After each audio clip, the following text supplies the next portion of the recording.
Welcome back, brothers and sisters. I am Braden. This is Langley Outdoors Academy, the place where we not only talk about what's going on in the gun world, but also how we're going to fix it together. And the content that we're going to cover today is a Montana U.S. rep. He is fed up with the IRS's raid over a gun shop in his area. Now he's introducing a bill to basically demilitarize the IRS, and he's not alone in this. Everything will be linked in the description box below, and I can't wait to hear what you guys think about this one, because this stuff is how we make moves incrementally in the same way they incrementally infringe upon us. This is a really big deal. Now make sure you hit that like button, subscribe to the channel, and turn the notification bell on. We are distributing freedom twice daily, and we would love to have you jump along for the ride. Thank you so much for that consideration, and now, my brothers and sisters, let's get into this. I didn't have a video yesterday because, quite honestly, it was my birthday and I gave myself a break. But we're back to the grind today. So let's hit it. Check this out.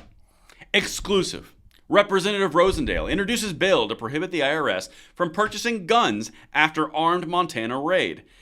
The IRS has spent nearly $10 million on weaponry and gear since 2020, a recent report finds. Now, some backstory if you did not catch the impetus of this entire reaction. This is in reaction to the IRS and ATF doing a 20-person armed raid on a single gun shop in Montana. They took the 4473s, the IRS did. The ATF did not, the IRS did, and they did it at the barrel of a gun. That's the important piece here. The executive bureaucracies are quickly getting out of control.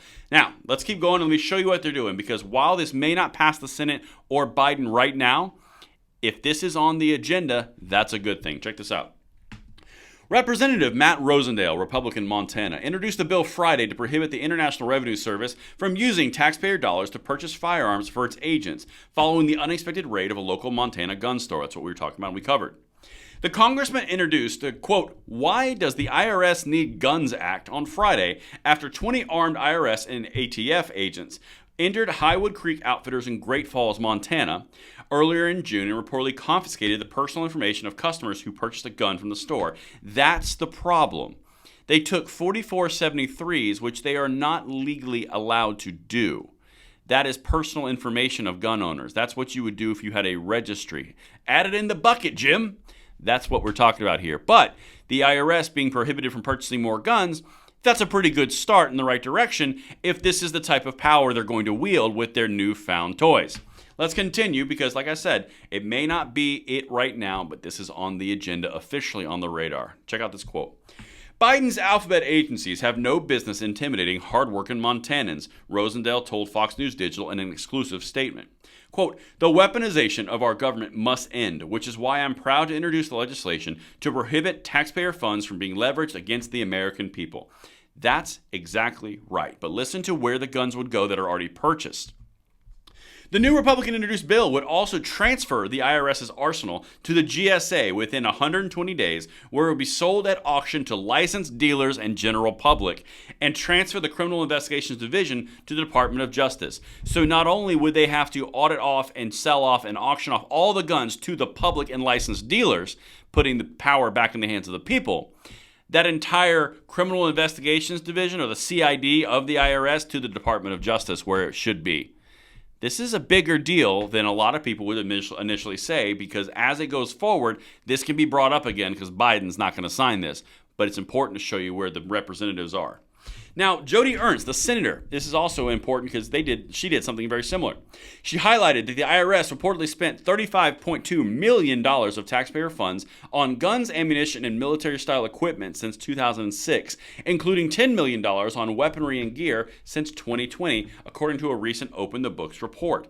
That much money going to the IRS, who does tax fraud and tax evasion. What are they doing?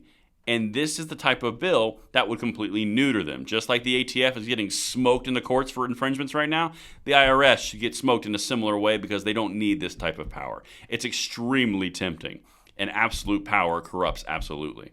Anyway, let's keep going. Got one more thing for you. This is a staggering statistic and another reason why this needs to go forward. In 2023 report, the IRS said its Armed Criminal Investigation Unit is the 6th largest federal law enforcement agency and the only one authorized to investigate tax crimes. 6th largest, the IRS. Why? Why wouldn't it be, the Border Patrol, ICE, DOJ, FBI, police departments. Why? I don't understand. I'm not advocating for any of these things specifically. I'm just saying, why is it number 6? That's a problem. The unit, quote, assures the American public that criminals are held accountable, citizens are paying their fair share of taxes. That sounds familiar. And resources are dedicated to the most impactful criminal investigations, the IRS report said. Paying their fair share of taxes, so they're going to put 20 armed agents at a gun shop and seize their 4473s, which is all the gun owner information. Anything not jiving here and anyone else's hair kind of standing up on the back of their neck like something else is going on? That's what I've got for you guys. Let me know what you think in the comments below, and I will see you on the next one. I'm Braden. See you later.